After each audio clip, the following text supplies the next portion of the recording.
We're going to move straight along. We're running a little bit late, but that's okay. And I'll introduce you to Professor Anne Cranny-Francis, who is an adjunct professor at the University of Technology, Sydney, UTS, and associate researcher at the Centre for Transformative Media Technologies at Swinburne.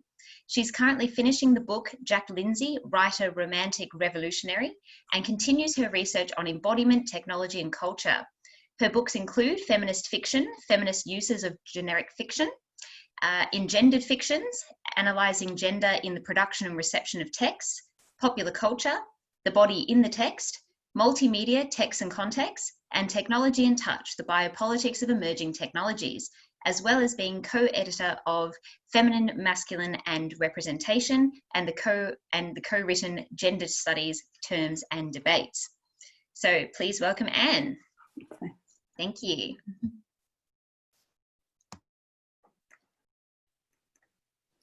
Okay.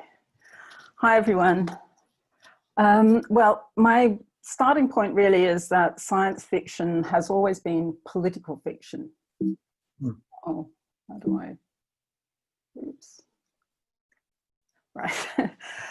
Mary Shelley's Frankenstein was already being used in the 19th century to diagnose the situation of workers, de-skilled by new technology and at the mercy of its owners, as we see in this quote from Elizabeth Gaskell's social problem novel of 1848, Mary Barton. Gaskell, like many people, calls the creature Frankenstein, and her argument is that the condition and the being of workers has been created by technology, and the middle classes who own that technology need to take responsibility for what they've created. I'm going to look at viral science fiction in relation to what I see as two roles of science fiction. One is the way that SF embodies for us the nature of our society and confronts us with realities that sometimes we'd rather not see, as in Frankenstein, an explanatory or diagnostic function. So SF can be seen as explaining or diagnosing what makes a society vulnerable to invasion, whether by a virus, an alien species or belief system, or a set of values or ideas. This explores the power of the virus to annihilate those who are vulnerable to it, whether this literally means death or instead the destruction of the self and effectively replacement by the virus in a form of replication.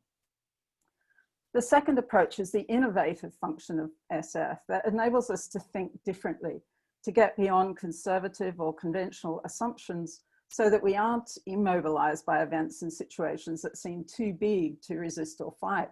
So science fiction can be a way of prompting us to imagine how our society might resist or manage an invasion. Again, whether literally a virus or some other alien body. It might involve a rethinking of how our society operates and modification of certain forms of thought and behavior, or it might involve a complete transformation of our thinking and our society. And I'm going to look briefly at these options. So the first possibility is death. So we die. We see this in the alien movies with the chest burster aliens and the various zombie manifestations like The Walking Dead who end up being killed by other humans. This SF generally exposes systemic weaknesses in the society, which are expressed through structural inequalities that allow some people to be seen as expendable, like the sick or the old, or those who are in some way different or less valued. It's expressed now in the herd immunity strategy that derives, I think, from a failure to think about how the demands of a virus will impact on the healthcare system, and is prepared to let a whole lot of people die, only they won't be the rich people. In many texts, in many current texts, it's identified with neoliberal politics and economics and its denial of any sense of social conscience or commonweal. Society does not exist, as Margaret Thatcher declared. Only the individual matters, and then only in relation to their financial value. Hence, the casualization of jobs and the precarity of work, which many people see expressed as The Walking Dead, and the ethic of greed is good, or even God, the obsessional pursuit of wealth that no one person could possibly spend in 100 lifetimes. The second possibility is replication, and this is where individuals get taken over by the virus. They incorporate the virus and become the virus with the loss of their humanities. A lot of 1950s US Cold War science fiction was about this, of course, so with its obsessive fear of communist takeover from within. So we see it in films like I Married a Monster from Outer Space, Invasion of the Body Snatchers, The Day the Earth Stood Still, and The Thing. More recent examples of incorporation might include The Matrix or Doctor Who's Cybermen, which address the potential for technology to take over and subsume its human users. This SF is usually associated with industrial capitalism and its conservative bourgeois politics, characterized by a class system, again, structural inequalities, fear of difference, and its specialization of knowledge that makes collaboration very difficult, all factors that are explored in science fiction. Its ethic is based on the opposite of collaboration, competition, and it gave rise to those for whom acquisition of wealth becomes an obsession, many of the 1%, who we could say have been totally incorporated by the virus. They've become the virus. So in this SF, what dies is the human inside the human, and the SF may be simply representing that process, or it may be actively critiquing it.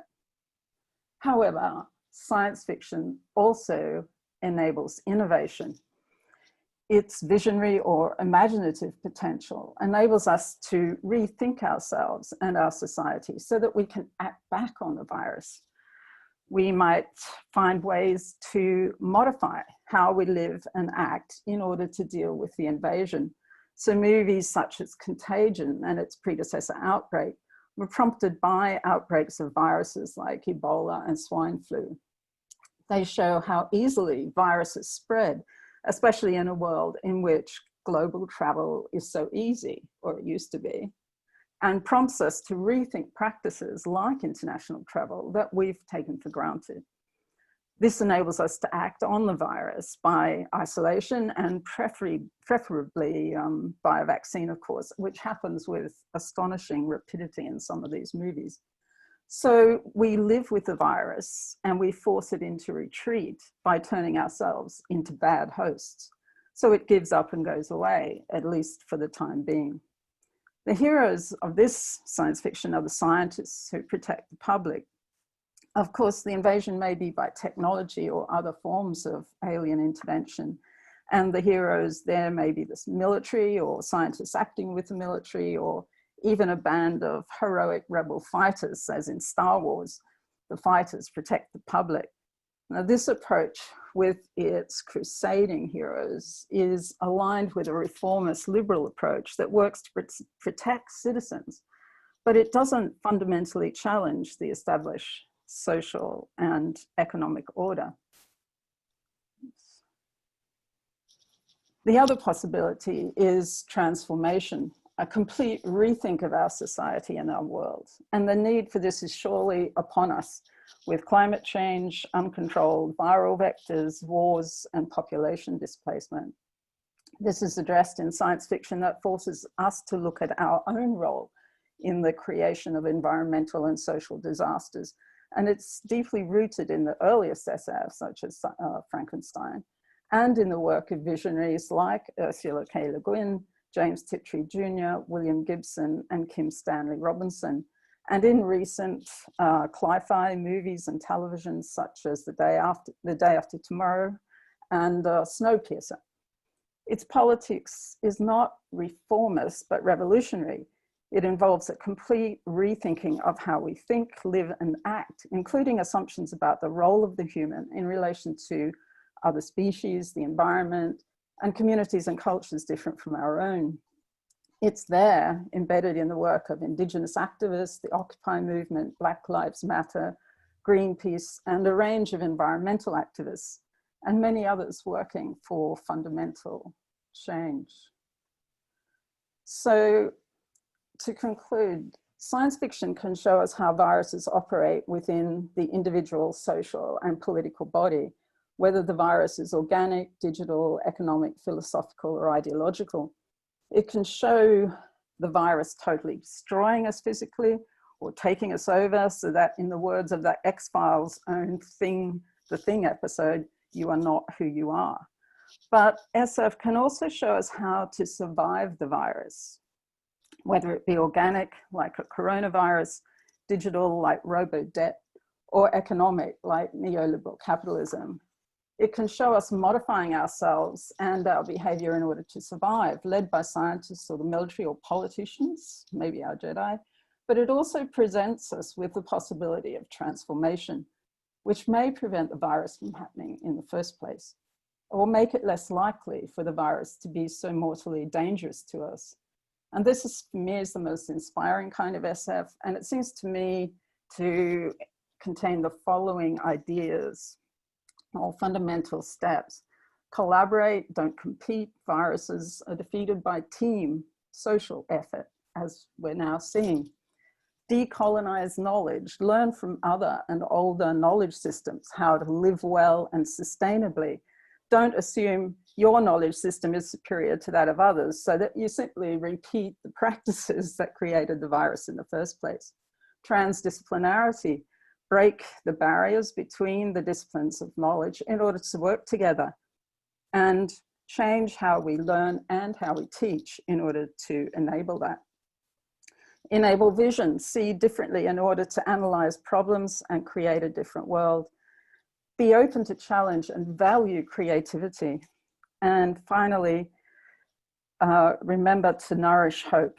In the words of Martin Luther King Jr., the hope of a secure and livable world lies with disciplined nonconformists who are dedicated to justice, peace, and brotherhood. Thanks.